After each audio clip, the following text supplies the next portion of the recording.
Hasil informasi seorang pria di Kendari ditangkap saat hendak mengambil paket narkoba jenis sabu. Polisi sempat mengejar lantaran pelaku coba melarikan diri. Tim Narko 10 Satuan Reserse Narkoba Polresta Kendari mengejar pria yang hendak mengambil sabu dengan sistem tempel di Jalan Abu Nawas, Kelurahan Bende, Kecamatan Kadia, Kota Kendari. Pelaku berinisial RY tersebut sempat membuang barang bukti sabu, namun akhirnya ditemukan petugas. Petugas menyita 1 saset besar terbungkus plastik mie instan yang diduga kuat narkoba jenis sabu.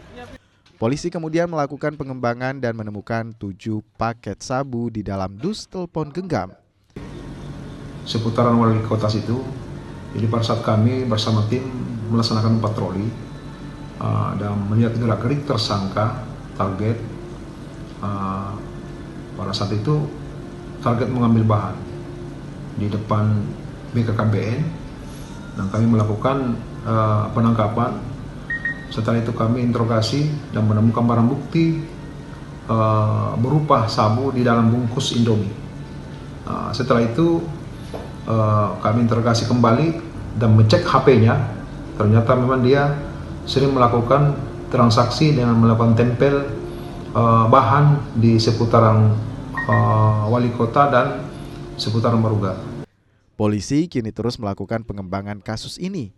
Pelaku bilang mendapat perintah mengambil sabu dari seorang warga binaan.